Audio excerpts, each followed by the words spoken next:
tem um recorde de fracassos. Mas enfim. Por isso apresentando, pra quem não conhece. Tá, eu acho que eu vou começar apresentando um projeto aqui, acho que pouca gente tem não sei se quem veio no edição anterior aqui? Enfim, a galera da frente. Então, pra galera do fundo, então, assim, quem nunca veio isso aqui, é a terceira vez que a gente tenta fazer isso aqui e tal. E eu sou o Olavo, eu organizo isso aqui junto com o Thiago, com o Kleber, o apoio disso agora que está falando, e junto com o nosso patrocinador, então, que é o Entropia Coletiva, que está trazendo a cerveja, dizem eles. E Sebastião vai falar 2 minutos sobre o estado atual da plataforma. Tá, então, a Entropia Coletiva é uma plataforma que está sendo desenvolvida agora, que a ideia é de fazer uma plataforma de crowdfunding de ciência, né? Crowdfunding, para quem não conhece, é um financiamento coletivo de projetos que tenham interesse comum. E como contrapartida, a nossa intenção cultural assim, é de fortalecer também a divulgação científica. Então, projetos sendo financiados no coletivo seriam divulgados em tempo real, os vários laboratórios, cientistas e laboratórios de modo geral, nas pós-graduações, todo mundo ali envolvido na pesquisa, conversando com a sociedade, assim, produzindo material. Está fechando algumas parcerias também com canais de ciência, e a previsão de no ar é no final desse mês, de ir para o ar. A gente está lá na FATERJ, inclusive, tem um programa da FATERJ Startup Rio, que pega boas ideias, assim, né, pessoas que estão no momento, colocam todo mundo no espaço de coworking para se ajudar a criar. Então, talvez no final desse mês entre nós. Então, esperamos que no próximo Nova de Science isso auxilie, tipo assim, vocês já apresentaram no passado, hoje está quase, no próximo esperamos que ele esteja pronto. Mas assim, basicamente a ideia aqui é funcionar um pouquinho como, enfim, acho que tem 2 intenções por trás do projeto, assim. A primeira é tentar funcionar como um hub para gente que tem ideias aí, tal, de coisas que não custem muita coisa, e que dê para fazer em termos de pesquisa científica só com um computador na mão e uma ideia na cabeça, assim, tá?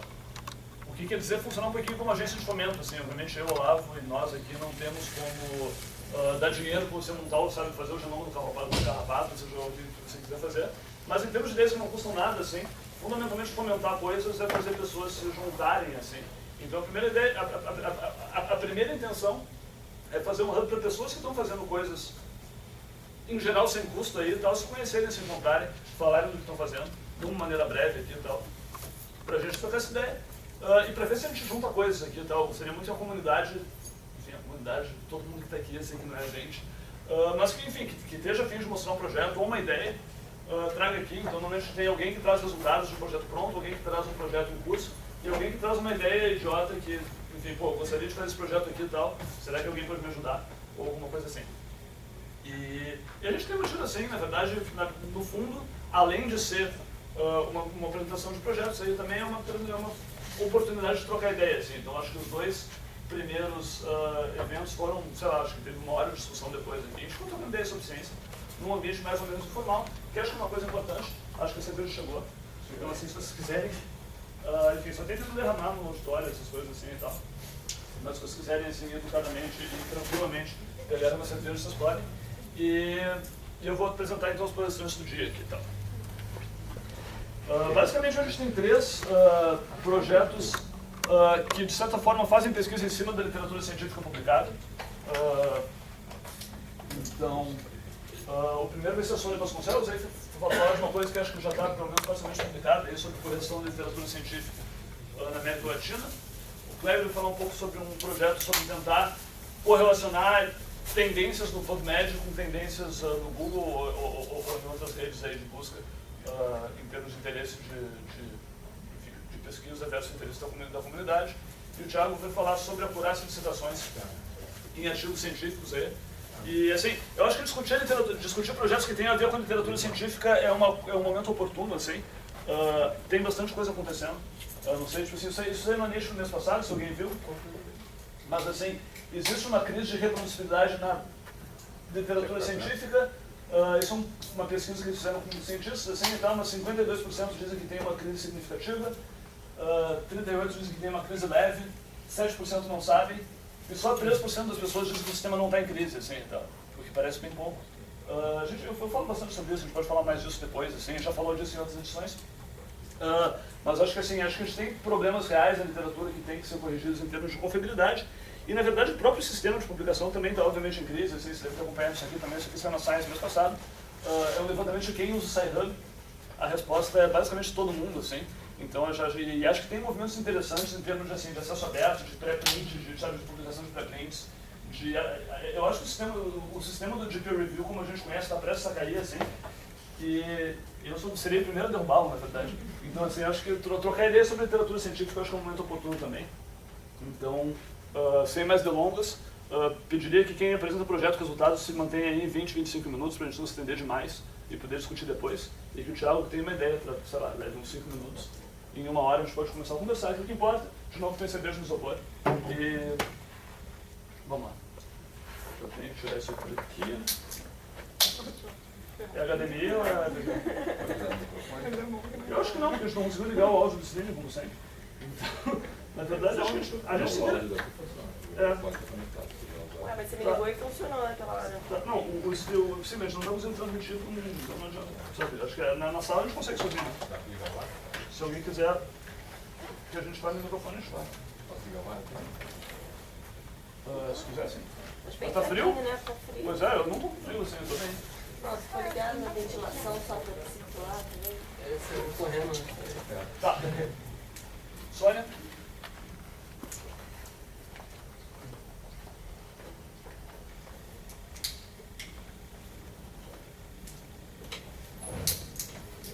Bom, primeiro eu queria agradecer o Olavo e o pessoal da equipe aí por esse convite. Eu tinha comentado já com os meninos que eu achei a ideia realmente bastante interessante e não sabia exatamente o que seria interessante compartilhar aqui, se é projeto que está em curso. A gente tem algumas coisas que são realmente no budget, né? Mas no final, se a gente for olhar, eu me lembrei de uma exigência do CEP, né, o Comitê de Ética em Pesquisa. Agora você não pode mais dizer que a tua pesquisa, se for no budget, que ela é financiamento próprio.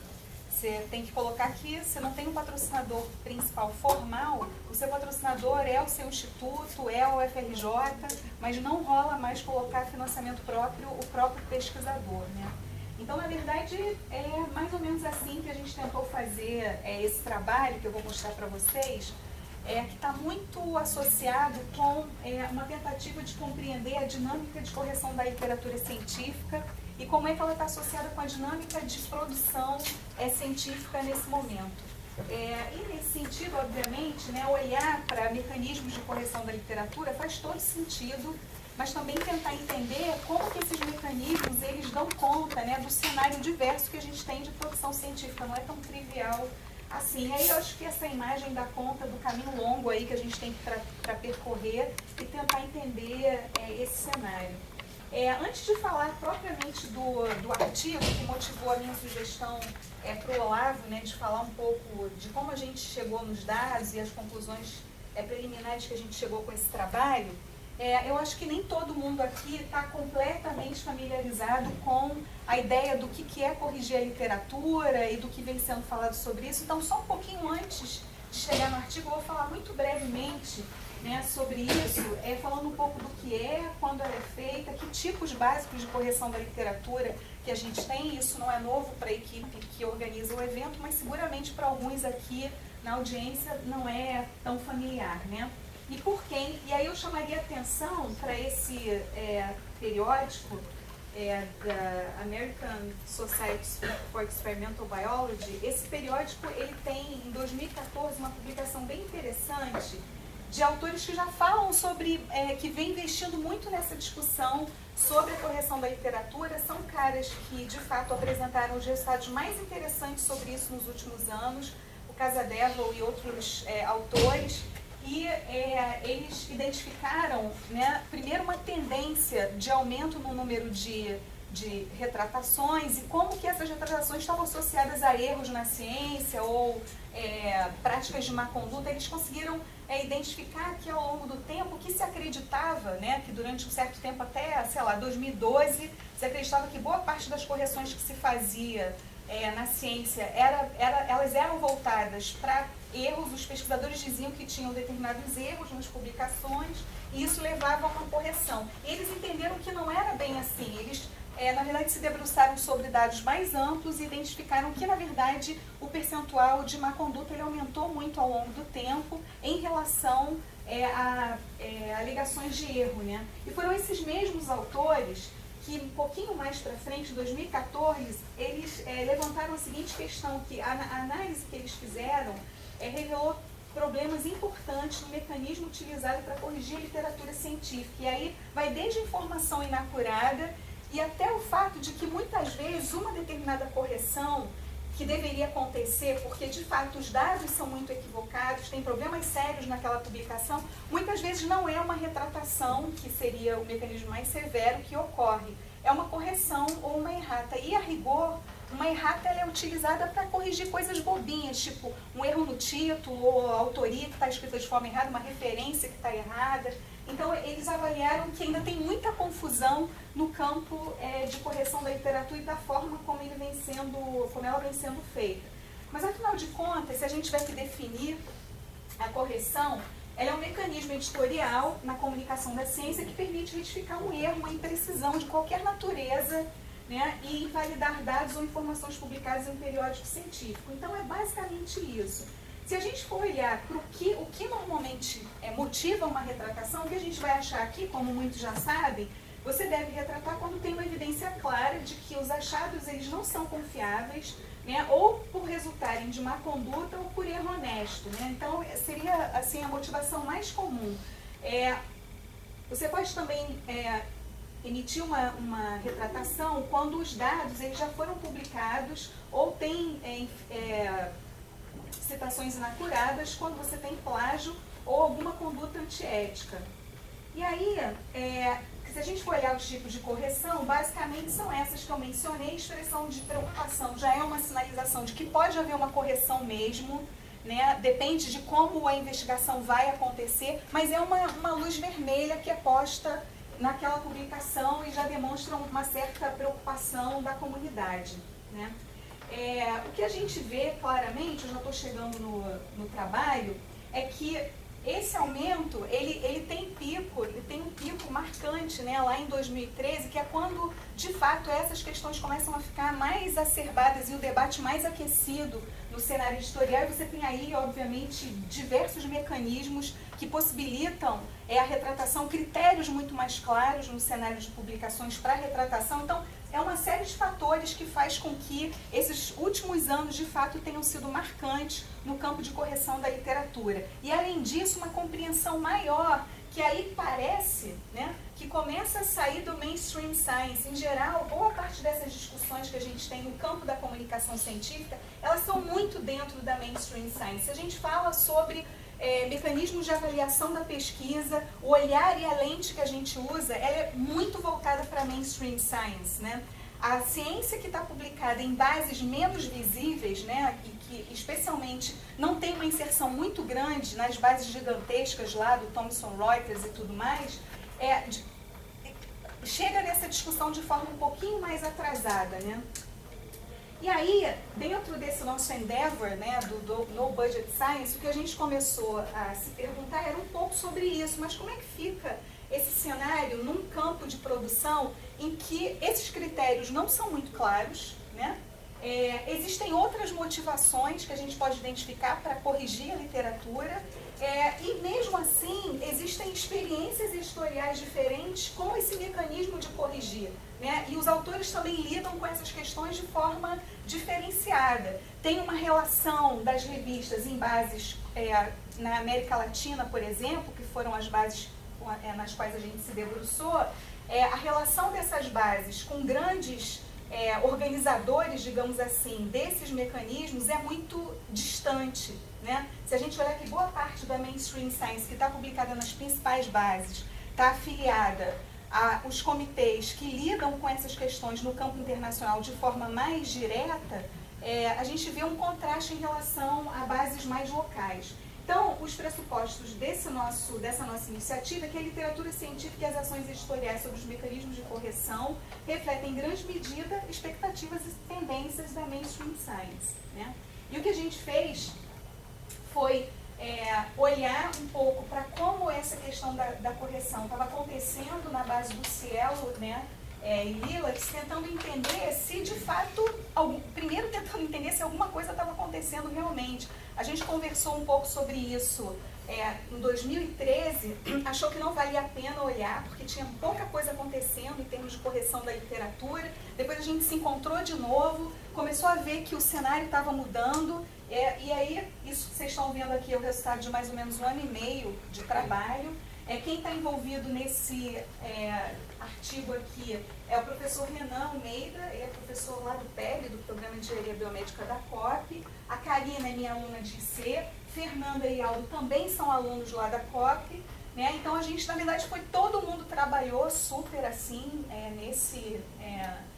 nessa tentativa, né, de entender um pouco o que estava acontecendo. A gente se falava muito o tempo inteiro, mas basicamente o que estava envolvido nisso era muita leitura de artigo, revisão da literatura, os computadores conversando e a gente discutindo para tentar entender qual o caminho que os dados mostravam. Então, como vocês veem aqui, na verdade, o título dessa publicação foi publicado no Science and Engineering Ethics. Essa é uma das principais revistas na área de ética em pesquisa. Não é uma revista que tem um fator de impacto gigantesco, porque não é o padrão de visibilidade dessas revistas, né? Ética em Ciência e Engenharia é uma área pequena, na verdade, mas é uma revista que tem uma visibilidade importante nessas discussões. E vocês vão ver lá no finalzinho, foi muito bacana olhar que o SciDev se interessou pela publicação, teve uma discussão acho que bem madura no final, o Retraction Watch também publicou alguns comentários sobre essa discussão, e o tempo inteiro, a FAPESP também, e o tempo inteiro a nossa preocupação era, quando a gente chamasse atenção para o problema, não chamar atenção para o fato de que, olha só, a gente está começando a ver vários casos de correção da literatura no Brasil e na América Latina, porque os maiores casos, na verdade, eram de publicações nacionais nossas, né? Olha como a má conduta está crescendo no Brasil. O nosso foco o tempo inteiro era tentar mostrar que começava a haver um movimento, né, voltado para a correção da literatura que não vinha da mainstream science, né? Então, o que a gente começou a entender, e foi a nossa leitura, né, dos dados, é que, na verdade, a gente, numa velocidade diferente, né, mas a gente começa a ver que um mecanismo que era muito típico de bases mais convencionais, ele de fato passa a acontecer no cenário dessas bases com menos visibilidade, que obviamente tem periódicos indexados nas principais também, né? Então, o que a gente fez foi, para quem não tem muita familiaridade, né, o Cielo ele tem hoje aí mais de 1000 periódicos, né? Ele começou, na verdade, no finalzinho da década de 90, em 1997, e essa base, na verdade, foi crescendo muito. Então, o que você tem aí é uma produção basicamente América Latina e Caribe, só que você tem outros países que também contribuem com menor participação na base, né? Mas aqui tem, se você olhar aí, a gente tem Peru, Portugal, África do Sul, Espanha, Uruguai, Venezuela, Argentina. Então tá todo mundo nesse bolo. E dentro dessas publicações, obviamente, se você pegar relatórios recentes do Cielo, para você ver o cruzamento, né, desses trabalhos com outros internacionais, tem muitos trabalhos em colaboração. Então é uma base de fato que, em termos de contribuição, ela vem se expandindo bastante. E aí, quando a gente estava trabalhando, uma das questões levantadas era exatamente essa. Uma das dificuldades para a gente ter uma compreensão mais ampla das retratações é que o critério para você retratar paper, ele não é consistente em todos os periódicos. Então, assim, ele já não é consistente se você olhar no campo da produção científica principal. Tem várias diferenças ali, você vai ver diferença por área, por exemplo, você vai ver diferença pela própria visão do editor. Alguns editores vão tomar medidas mais ou menos severas por questões que nem sempre você vai entender, né? Tem editores que são mais rígidos do que outros, mas além disso, tem diferenças, né, nas motivações para corrigir a literatura quando você olha aonde os periódicos estão incluídos, em que base eles estão incluídos. Isso também faz uma diferença, né? E aí o que a gente fez, né, ao longo do tempo que a gente trabalhou, isso foram vários meses, a gente primeiro tentou limpar um pouco, né, a nossa busca, e identificando só realmente o que era retratação, né? Então a gente usou algumas palavras-chave, redress, por exemplo, que não é uma palavra-chave que é comum se você for fazer busca em bases muito grandes. A gente precisou usar essa palavra porque tinha identificação de retratação usando um outro termo, né? E aí o que a gente fez foi listar, a gente achou 31 retratações, E boa parte dessas retratações, de fato, elas vinham do Brasil, porque também o Brasil tem uma contribuição muito maior nessa base, né? Mas o que chamou a nossa atenção nessa categorização, foi o quanto aparecia de plágio, porque, na verdade, a maioria dos casos era de plágio, né? Se você olhar nessa fatia, os periódicos que eram indexados, né, no Journal Citation Reports e os que não eram, de fato, para ambas as fatias, o percentual de plágio era muito grande. E aí você pode fazer várias perguntas, né? Mas aí pode ser que esses caras só fazem retratação quando tem plágio. Ou não tem outros problemas na ciência latino-americana, né? Só tem problema de plágio. Tem várias interpretações que a gente pode ter, mas não vou chamar atenção nisso agora. O que eu acho que é interessante é chamar a atenção que esses percentuais que a gente achou, eles são muito diferentes das bases mais tradicionais e dos estudos mais recentes sobre isso. A gente mapeou boa parte dos trabalhos que discutem esse problema, as motivações, né, associadas às correções, e é muito raro você achar um trabalho com esse percentual que a gente achou, 86% das retratações que a gente achou em periódicos que não estavam, né, no JCR, na verdade tinha, né, plágio, 43% em periódicos que estavam no JCR. E, na verdade, se você for pegar o percentual, ele é muito baixo, né? Na Mainstream Science, os percentuais de plágio em relação aos que a gente identificou, eles são considerados baixos. E aí, tem várias razões, né, para essa diferença. Pode ser que os periódicos mais estabelecidos, eles tratem o plágio de uma forma diferenciada e não corrijam imediatamente o artigo. Eles usem outro mecanismo de correção da literatura que não a retratação, por exemplo, né? Essa é uma interpretação, mas a gente tem uma outra interpretação que está muito associada ao quanto a gente valoriza essa temática, por exemplo, no Brasil. Se a gente olhar que boa parte dos artigos que tinham plágio tinham autores brasileiros envolvidos, a gente pode pensar por quê, né? Então, assim, uma coisa que esse trabalho mostrou, índices muito maiores de plágio em relação a outras bases mais estabelecidas. As retratações, elas eram muito bem explicadas em relação às retratações mais tradicionais. Existe uma queixa, né, no campo de comunicação científica em relação à correção da literatura, que você retrata o artigo e a nota que sai informando os pares, né, e o público sobre aquela retratação, ela é muito vaga. Nem sempre você consegue entender o motivo real da retratação pelo que está escrito na nota. E o que a gente observou aqui eram que as nossas notas, pensando um pouco mais localmente, elas eram muito mais detalhadas de forma geral do que as que apareciam na Mainstream Science, né? E aí, como conclusões, o que a gente chama atenção é que os mecanismos de correção parecem estar se estabelecendo na cultura de publicação contemporânea, independente de estarem presentes em bases mais ou menos visíveis, né? E uma outra questão é que a gente acha que, na verdade, existem muitos fatores que são discutidos no Mainstream Science e eles ficam aí, né? Mas a correção da literatura, de fato, parece estar permeando muito mais e sendo muito mais, digamos assim, democrática, né, do que outras questões relacionadas à publicação científica. E, obviamente, a gente pode dizer que isso está associado a demandas que são internacionais, que em qualquer país, em qualquer centro de pesquisa você vai ter, e a preocupação com a correção da literatura, de fato, ela não é uma preocupação, é o que parece, não é uma preocupação da Mainstream Science, mas era até há poucos anos atrás. Se a gente olhar 3, 4 anos atrás, a gente tinha, na verdade, na própria base Cielo, quase nenhuma orientação sobre mecanismos de correção da literatura e, portanto, o movimento dos editores também muito lento, assim, né? Só que aí você pode perguntar por que tem tanto plágio, né, no meio desse bolo, né? Por que não tem outros motivos? A gente encontrou, a gente separou, né? Tinha lá stacking, por exemplo, né? Alguns de vocês lembram que em 2013 o Brasil ele teve um problema sério com a revista Clinics, né, e outras revistas afiliadas, porque eles fizeram lá um combinado e um foi citando o outro, tal, por isso que tem o nome de stacking, né? E eles vão cruzando as referências, e a gente pegou, obviamente, esses casos, né, separamos, autoria também separamos, mas eram assim, 4 aqui, 2 ali, a maior parte de fato era plágio.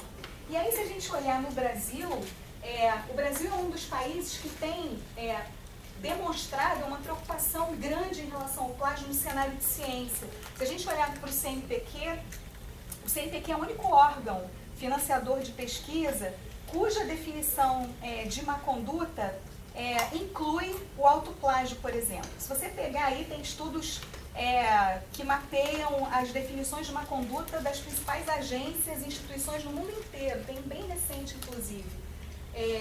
E você vê lá, autoplágio não entra. O Brasil inclui o autoplágio como um problema. E aí, se você for ver, o Olavo já está se contorcendo ali, se você for ver as motivações para isso, a gente pode ter várias, né? As nossas diretrizes sobre integridade de pesquisa, por exemplo, do CNPq, elas têm foco muito direto sobre o plágio e sobre autoria responsável, sobre referenciamento adequado, sobre dar o devido crédito. E aí, se a gente olhar a nossa lei de direitos autorais, por exemplo, no Brasil, ela tem uma preocupação grande com vários aspectos, obviamente, associados à autoria, que de alguma maneira podem refletir quando você lê as orientações do CNPq, né?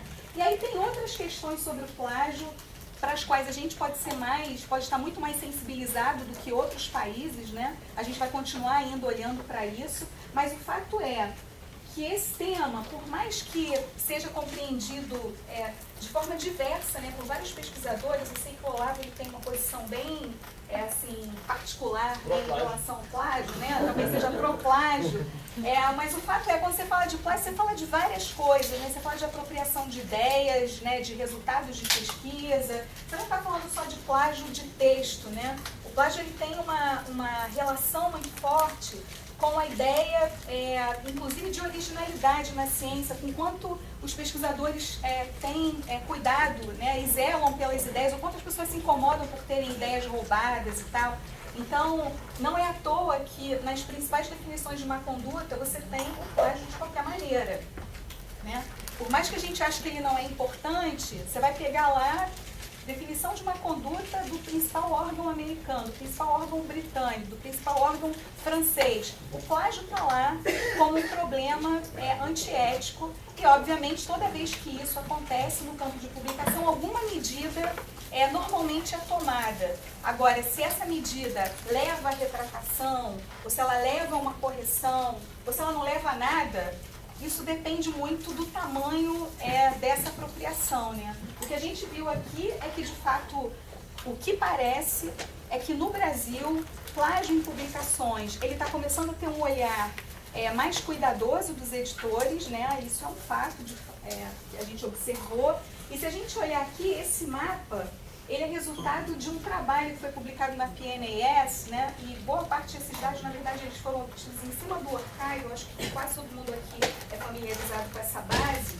E aí eles tentaram, o Science Insider gerou esse mapa bem bacana, né? Eles pegaram todos os dados lá e decidiram mostrar como é que isso estava distribuído para tentar entender qual era a fatia maior, né, dos países que depositavam lá no archive, como é que era a relação com o plágio. Se a gente vê aqui, ó, o Brasil, ali embaixo, a gente tem 168 de 2.100 autores que foram pegos, né? Se você olhar a proporção do Brasil para Estados Unidos, por exemplo, e aqui para a Índia, Austrália, China, eles, na verdade, fizeram isso para cada país, mas o Brasil não tem um percentual tão pequeno. O que é a porcentagem aí que não entendi? Quantos por cento não, dos artigos do archive? São 168 autores de 2.100 que foram pegos que tinham plágio. Assim, quem manda alguma coisa para o archive, eles rodam a um... Eles já tinham depositado no archive, e aí eu não me lembro exatamente qual foi o período, mas naquele período eles identificaram de todas aquelas publicações... Eles sistematicamente rodaram um processo em cima deles. Exatamente. Para tentar entender se mudava muito, e aí... E 5% do archive é plagado. Se botar o plágio, eu acho pouco, cara. Não, mas autoplágio tudo bem, mas Mas eles estão contando alguma coisa, Eu quero saber, porque se for autoplágio... Não, é só no Brasil que tem Não, eles autoplágio. identificaram autoplágio e plágio. então Isso tudo tá bem, isso aí tem então, que tá. incluir. Não, tudo bem, cara, vai. Eles incluíram as duas coisas. Menos mal. Só que o que eles observaram, na verdade, é que países, low income countries, né, eles tinham uma tendência maior a plagiar do que outros, e eles identificaram também que autores que se autoplagiavam, na verdade, em termos de citações, a tendência é eles receberem menos citações, né, eles fizeram um cruzamento assim. É bem interessante o trabalho, mas é só para mostrar que, na verdade, o fato de ter plágio numa publicação, né, ou de ter material autoplagiado numa publicação, mesmo que não tenha, que não sofra uma correção imediata, ou sei lá, mesmo tardia, parece ter um impacto em relação à visibilidade do trabalho, se você, obviamente, enxergar essa visibilidade pela lente da citação, né. E aí, já estou terminando aqui, só dizer para vocês que esses comentários aqui, na verdade, né, foi uma coisa que a gente tentou novamente reforçar o fato de que o que a gente considerava mais importante nesse cenário era a participação do Brasil e de outras bases. Se a gente pegar a lista de periódicos que entraram, né, ali no nosso trabalho, que tinham alguma retratação, você tem ali várias áreas, vai ter área biomédica, ciências sociais, não é exclusividade de uma determinada área, e o jeito de falar do problema, o jeito de abordar o problema, de fato, é assim, gritante a diferença em relação às notas de retratação que você vê em publicações mais tradicionais. Eu vou só... Ai... Fala. Não, deixa eu... Só queria, eu vou abrir uma notinha aqui só para mostrar para vocês.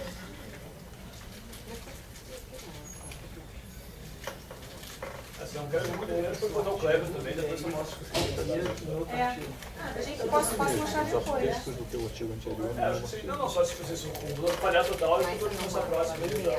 Pode ser, depois eu mostro isso, já está aberto aqui. Tá, mas pode ter medo que vocês vão Uma duplicação. Então, e uma coisa que eu queria chamar a atenção é que, na verdade, esse tipo de trabalho, cada vez mais o que a gente observa, eu tenho alguns alunos da educação que estão se debruçando sobre a dinâmica de comunicação científica e como que esse mecanismo de correção da literatura conversa com várias coisas e te dá, na verdade, uma compreensão maior do problema que a gente tem, mesmo em relação à reprodutibilidade e tudo mais.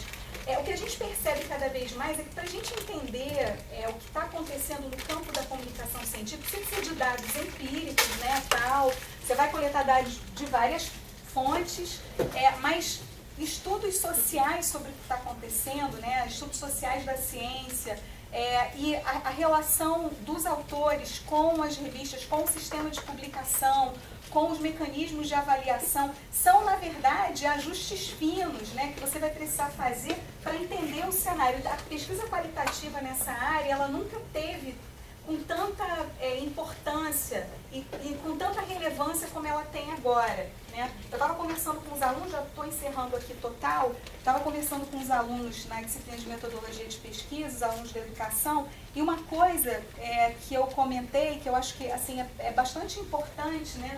A gente vê cada vez mais, se a gente olhar as metodologias, né, que são mais usadas na pesquisa qualitativa, elas vêm sendo usadas para você entender, por exemplo, como que os autores lidam com as demandas de produção científica nas suas instituições. Então, tem estudos super interessantes com autores da área biomédica e as metodologias utilizadas, né, e toda a justificativa ali, ela é toda baseada na pesquisa qualitativa. Então, não é importante você saber que 150 pesquisadores, Joana, e 200 não, você vai saber 30 pessoas. E essas 30 pessoas que têm uma representatividade, que têm um envolvimento e são impactadas por aquele ambiente de pesquisa, elas vão te dar informações super importantes sobre como elas se relacionam com essas demandas. Então, o que a gente tem procurado fazer é entrar nesse cenário utilizando metodologias diversas e olhando fatores diversos, mas tentando entender como que o Brasil conversa com esse cenário internacional. Porque, obviamente, não é da mesma forma, né? A gente tem características que são bem peculiares. Ok. Obrigado, Sônia. Já pode agora. A gente vai fazer muito depois, né? Por aí, fazer uma conversa mais legal, assim, tá? Cleber? Você.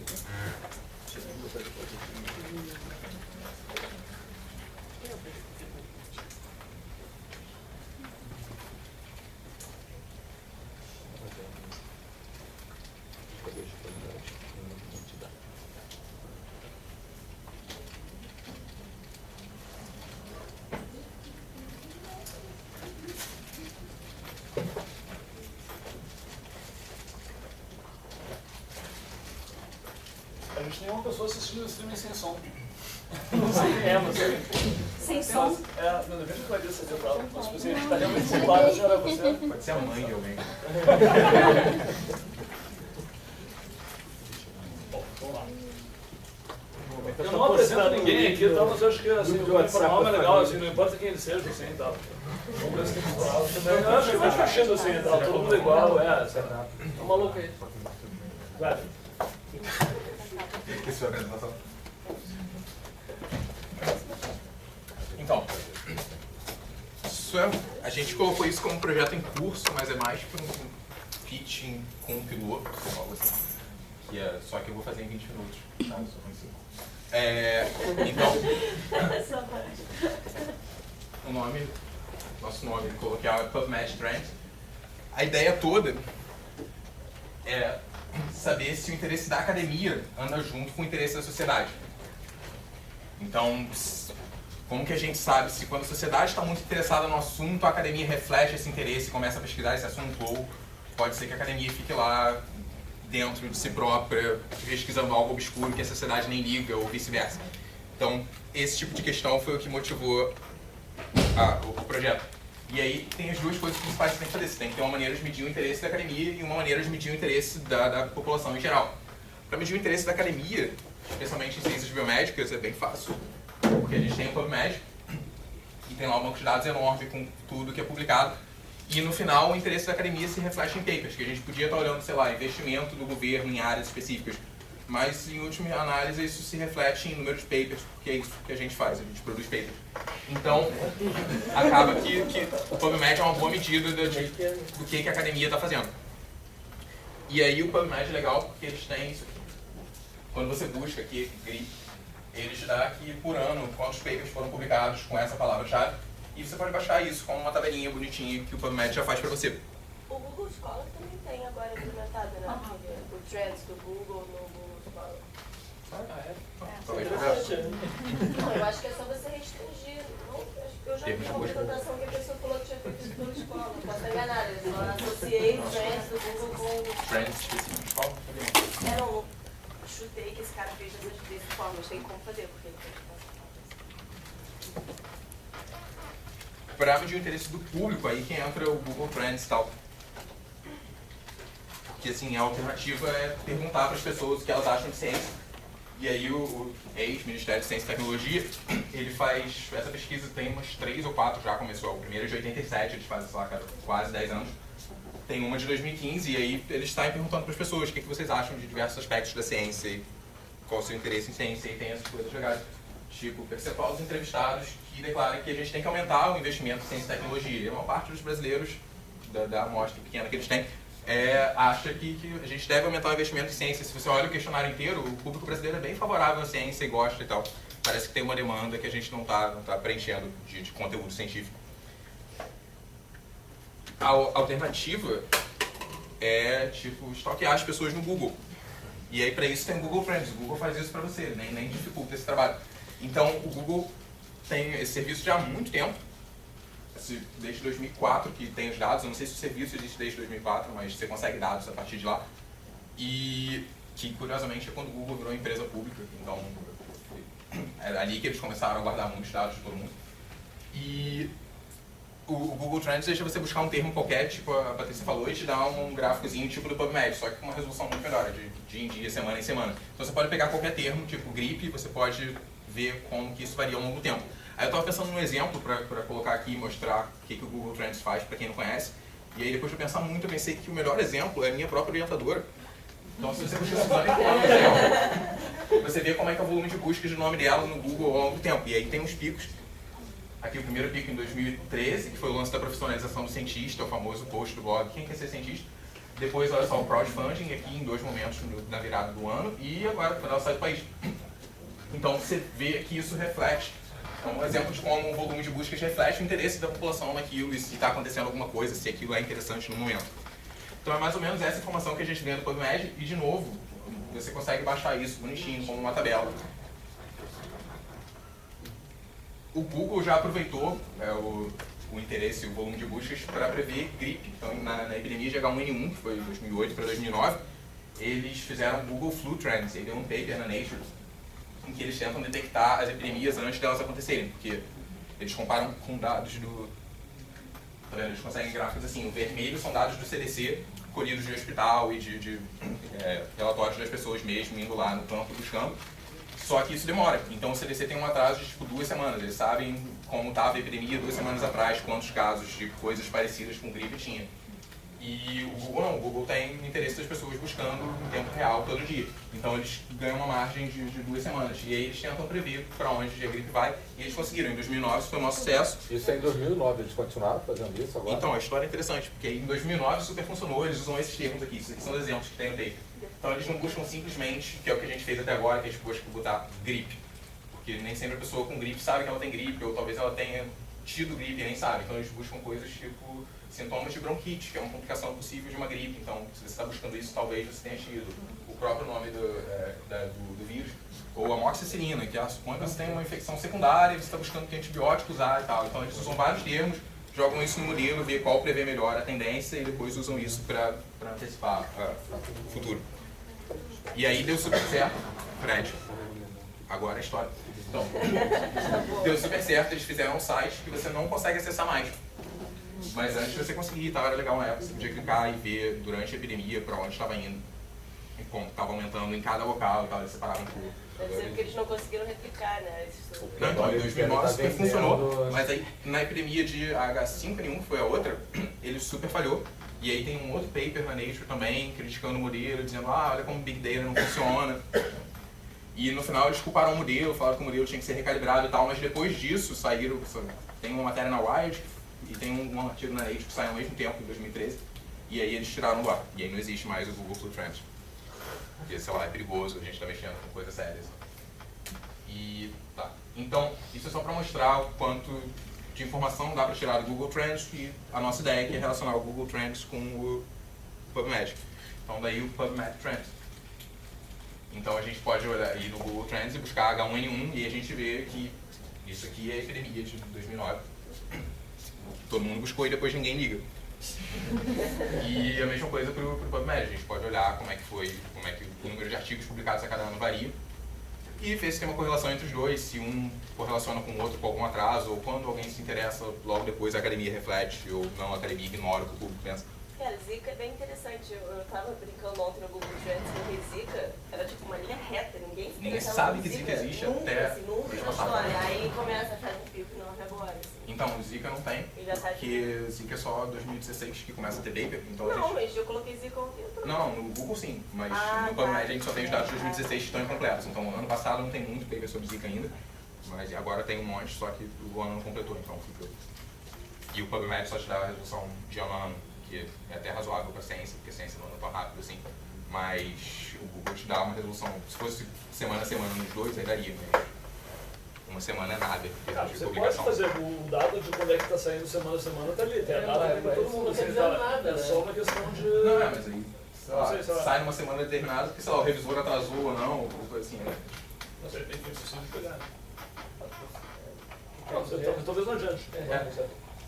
Não, então, o que a gente fez foi isso até agora. A gente pegou, foram 40 doenças, e baixou esses dados todos do Google e do PubMed, e a gente está brincando com análises. E falei que é mais um pitching, porque não considerem nada disso concluído, ou que a gente tem muita ideia do que a gente vai fazer.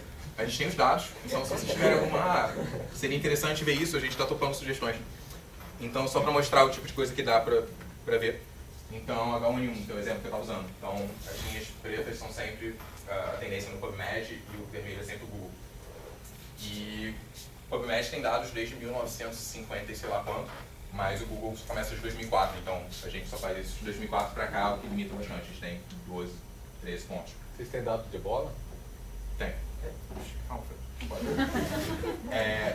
então, aqui o H1N1, como a gente estava falando, tem 2009 tem a epidemia, e assim, a academia não parecia muito interessada no H1N1 até 2009, que é o máximo histórico de papers com H1N1. E depois meio que acaba o interesse, porque assim, a epidemia passou também, tem um lag maior na academia, né, que eu imagino que sejam, sei lá, grupos que investiram muito tempo para ter projetos sobre H1N1, eles não vão deixar de concluir, e aí, sei lá, 3, 4 anos depois, os papers ainda estão saindo e tal. Teses terminando. Aqui, esse padrão parecido com H1N1, H5N1, então a FMI é mais antiga. Depois a academia meio que segue quase logo depois, e depois tem um lag da academia para perder o interesse, mas o público perde o interesse bem rápido, assim que passa. Tem uma outra mini epidemia de depois. Vocês conseguem isolar esses dados por região, por exemplo? Pelo Brasil só? Fred, terceira vez que você antecipa o meu slide hoje. Calma. Pro Ebola, que você perguntou, foi a segunda vez que você antecipou. Tem um pico agora na epidemia que foi, sei lá, no passado retrasado, e depois a academia segue. Como a gente não tem nada pra frente, que é o problema do Zika, a gente não sabe quanto tempo vai levar até a academia parar de se importar com o Ebola, mas...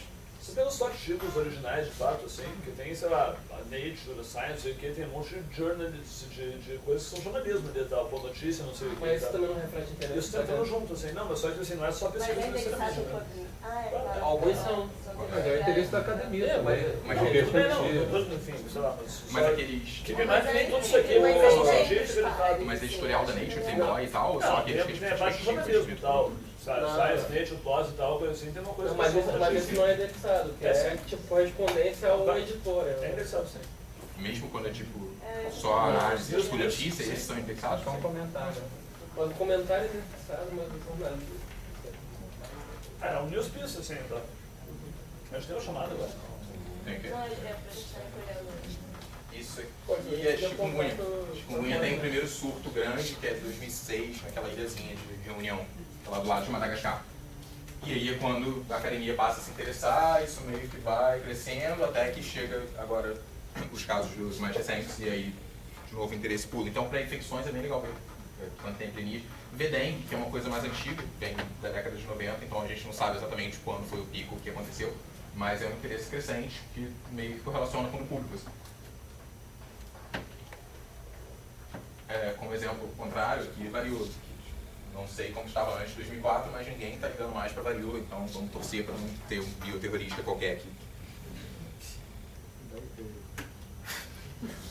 Poliomielite, mesma coisa. Então, sei lá, quando você erradica doenças, elas deixam de ser interessantes. E... Tá, esse aqui é a última coisa que a gente fez, só para... a coisa do que o Fred falou, de tipo, a gente pode ter regiões. Isso foi uma coisa que ocorreu no apagar das luzes. Eu estava no meio de fazer essa apresentação e o Thiago falou, não, descobri que o Google faz isso.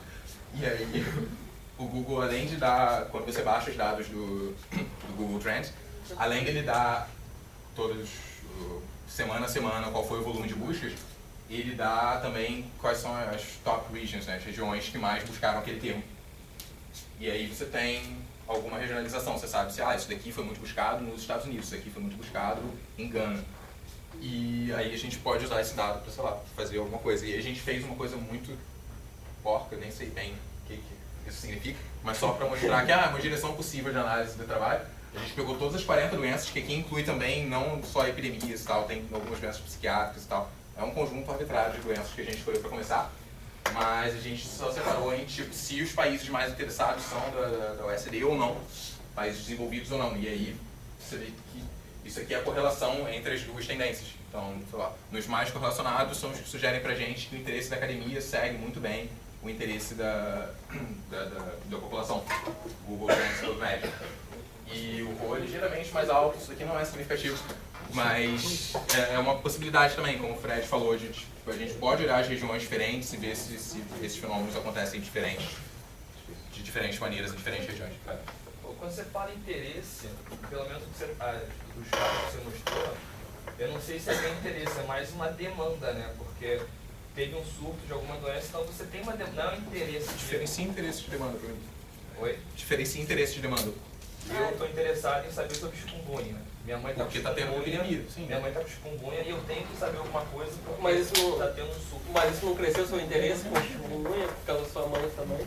Eu acho que ele tá falando de interesse genérico, tipo, a sério, pra procurar sério, pra Sim, sim. procurar ciência. Não é um interesse genuíno, Interesse de da curiosidade. sociedade estar interessada em em resolver um problema ou simplesmente teve um boom de uma doença e está todo mundo desesperado. Mas isso não é interessante. Pra mim ainda não é mesmo. Assim, faz muita diferença, a sociedade está interessada As por pessoas estão curiosidade ou procurando, não. assim, se é por interesse, por demanda, por necessidade, por curiosidade. Você quer saber de câncer porque sua mãe está morrendo ou só porque você acha câncer interessante? Não importa, você está interessado em câncer, sabe?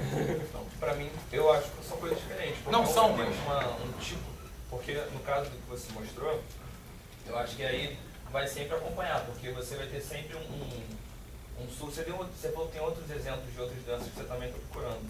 Eu não sei se elas seguem também essa tendência, porque isso que eu estou falando, o interesse para mim, o interesse é uma coisa, e a demanda da sociedade é outra. Demanda do momento. Estourou um surto de zika, tipo, Mas você consegue ver como que teria uma demanda da sociedade e isso não se refletiria no interesse. Como é que a sociedade demonstra a demanda? Eu acho pouco provável que todo mundo quisesse saber sobre câncer e ninguém estivesse buscando no Google, sabe? mas o que eu estou falando é Sim. justamente isso, porque... Não, Você está falando? não, eu concordo com você. É porque, assim, só complementando o que você está falando, na verdade, qualquer problema que a gente tenha de saúde pública, né, de alguma maneira ele vai ter que se refletir aí. Não tem jeito, tem um lugar onde vai refletir aí, né? E muitas vezes, obviamente, eu acho que demanda é uma palavra boa, porque você tem um problema e os pesquisadores, de alguma maneira, eles vão se debruçar, mesmo que eles não queiram, que os editais, inclusive, vão apontar para isso.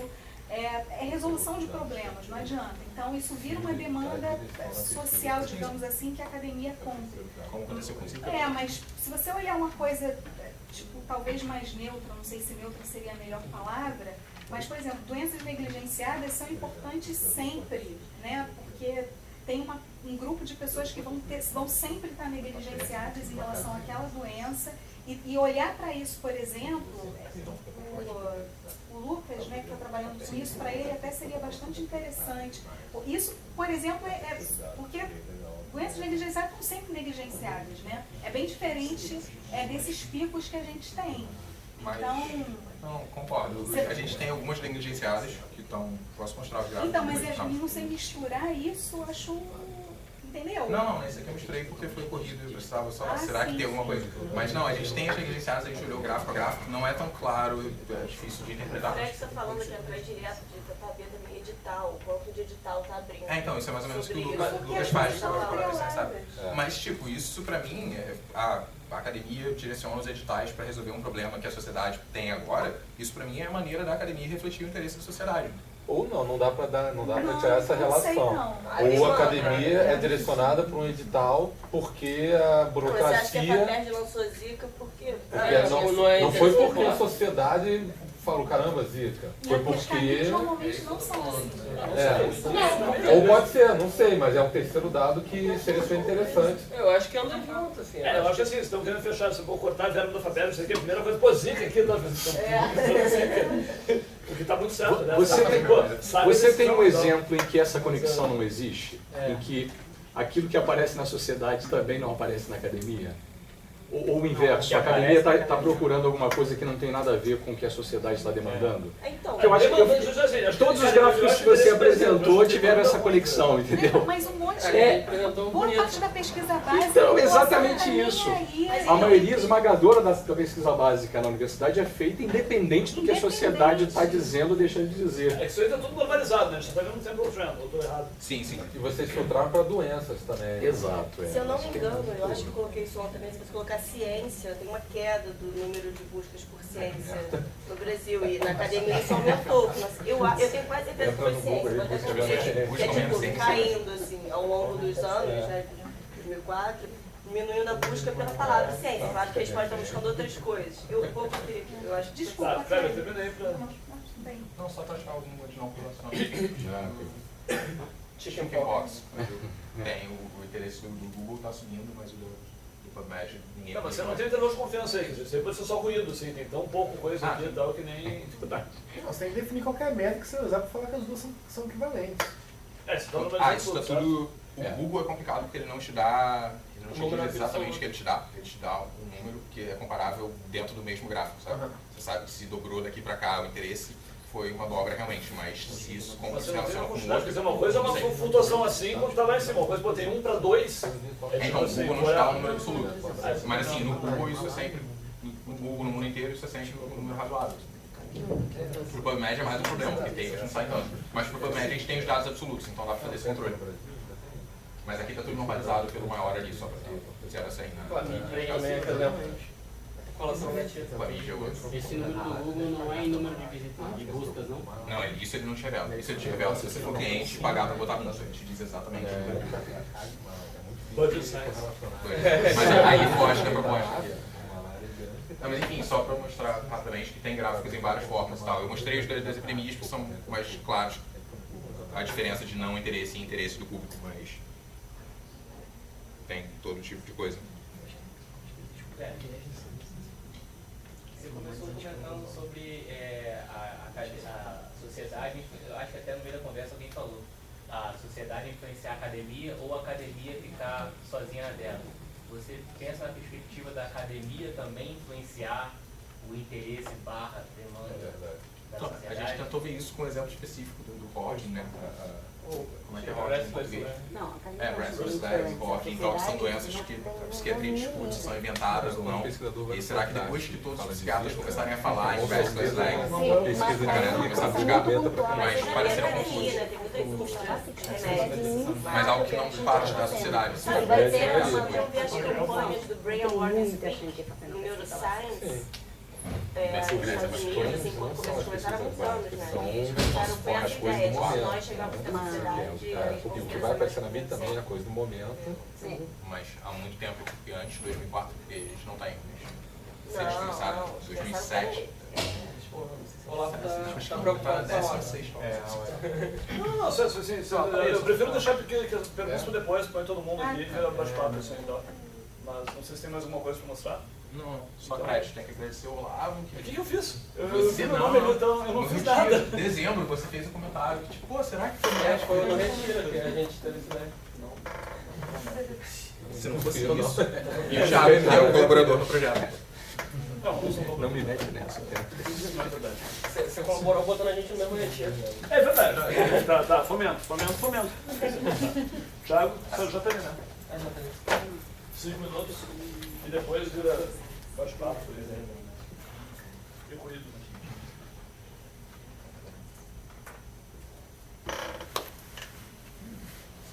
Thiago. Foi.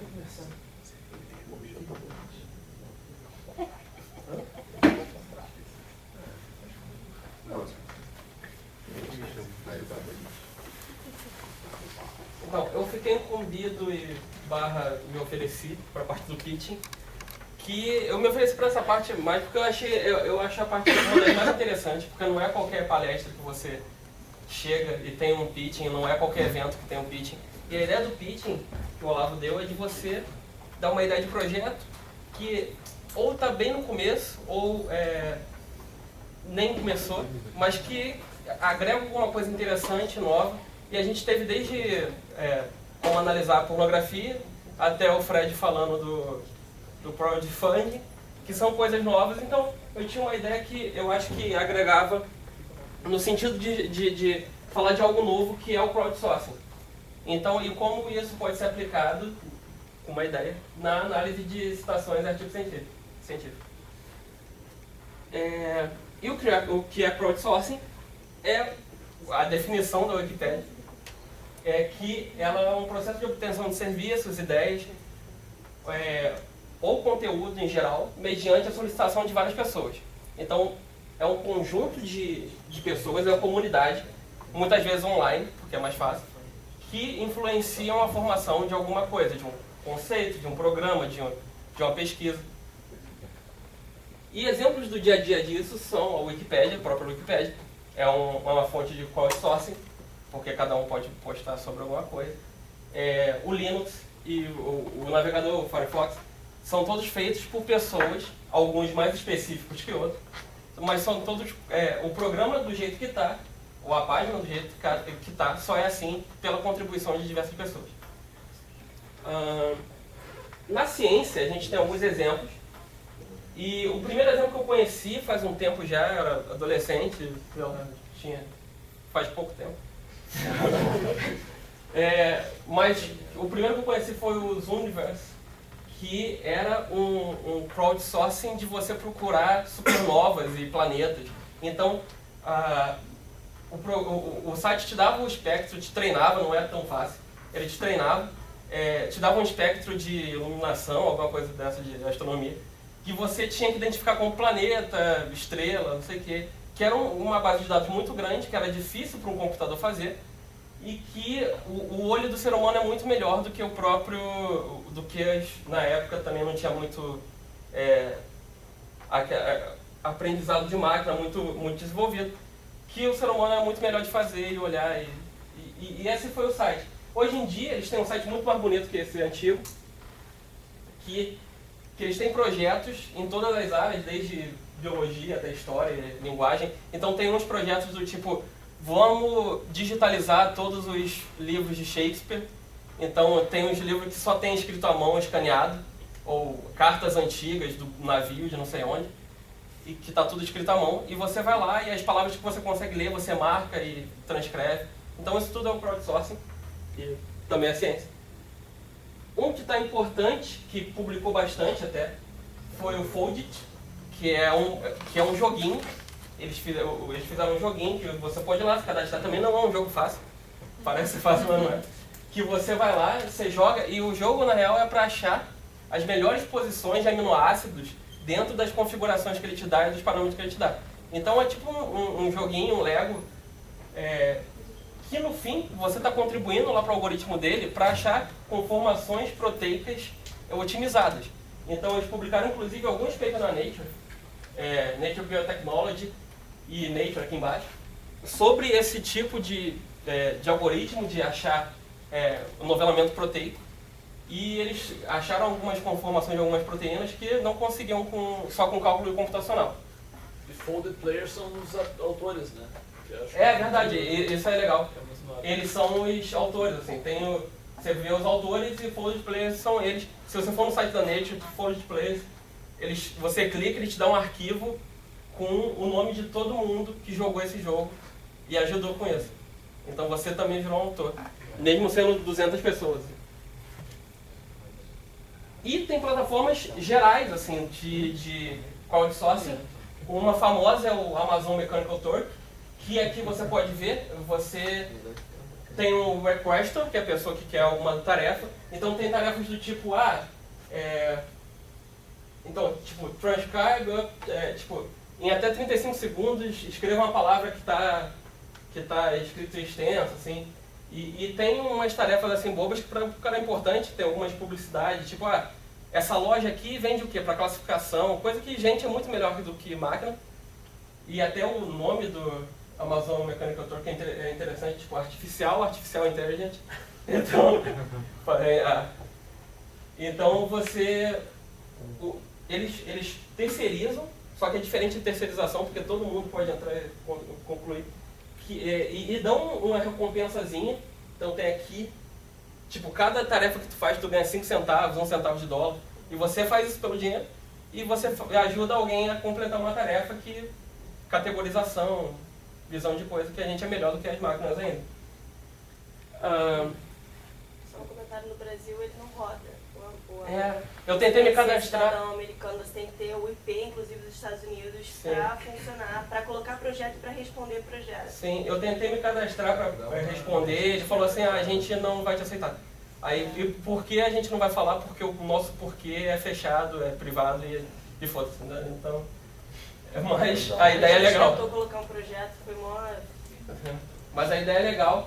Mas tem outras plataformas, eu fiz uma busca rápida, tipo, Amazon Turk-like site, e tem umas plataformas que são parecidas, que talvez, eu não cheguei a entrar nelas, mas essa nuvem de palavras aqui embaixo são outras plataformas que talvez seja legal de pesquisar. Entropia coletiva. Ainda não é, né? Não então, é mas crowdsourcing o crowdfunding é um meio de crowdsourcing. Você não faz trabalho, mas você dá dinheiro. É tudo o poder do crowd.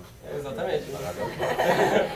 Coletivo. E tem plataformas específicas de crowdsourcing. Então, tipo, tem 99 Designs. Então tem plataformas do tipo, eu quero um logo pro meu laboratório, mas eu não sou bom de design, eu vou botar isso numa plataforma e falar assim, quem fizer o melhor logo, que eu gostar mais, ganha $20. Os caras fazem. Entendeu? Então tem plataformas assim. E no Brasil tem algumas, essas aqui são tudo brasileiro. Esse Crowd Test é de teste de software. E tem o Kaggle, esse daqui é uma de Data Science. Então aqui os prêmios são até grandes, $100 mil, $65 mil, são para equipes de cientistas de dados que querem trabalhar alguma coisa. Então, por exemplo, ó, qual hotel um cliente da Expedia vai fazer reserva? Então, se você tem equipes de Data Science e conseguir um algoritmo que prevê isso que eles querem, você ganha ali seus $25 mil. Então, visto que é crowdsourcing, vamos ver o que isso vai ajudar no nosso projeto, como isso vai ajudar a medir a acurácia. E primeiro a gente tem que ver o problema da acurácia. Então eu peguei 2 papers aqui representativos. Um é esse Read Before Cite, é uma modelagem.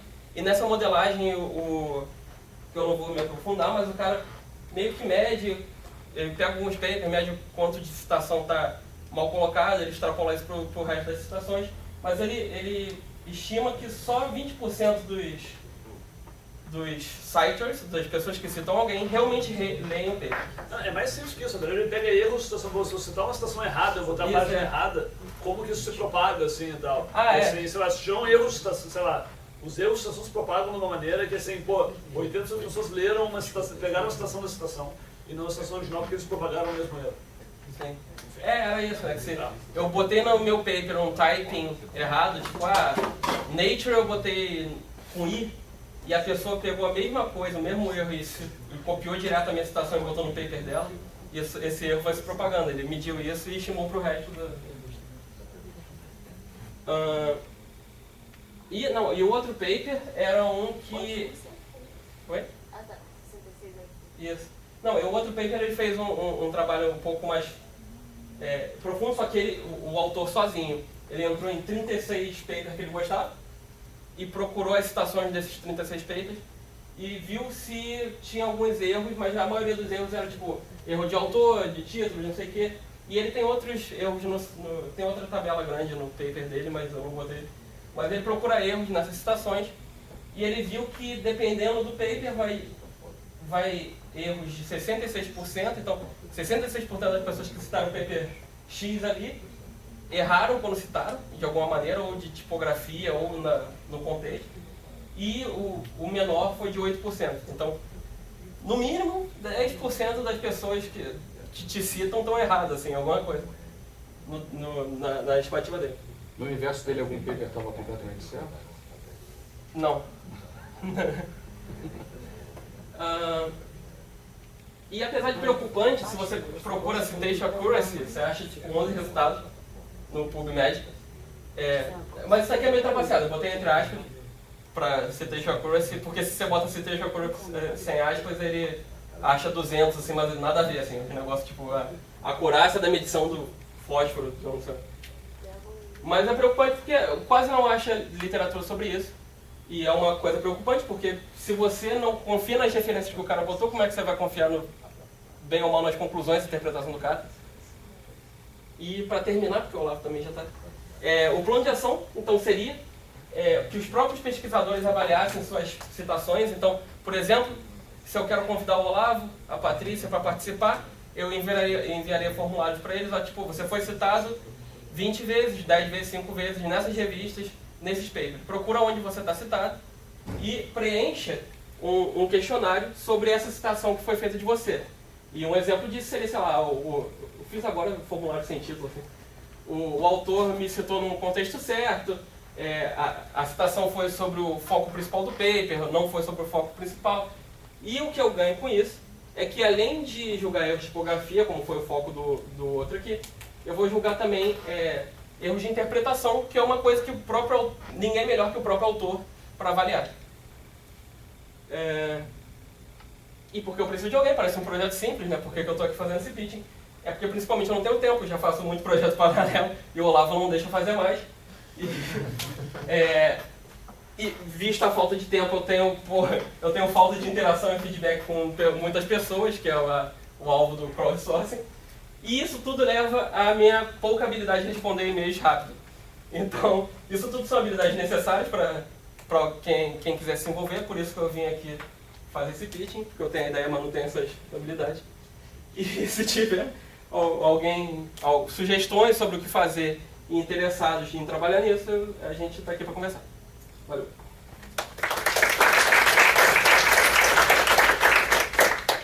Gente, obrigado. Só aproveitando a deixa aí e tal, antes da gente... Vocês podem já subir aqui, enfim, no palco aqui para onde é que está o meu arquivo aqui?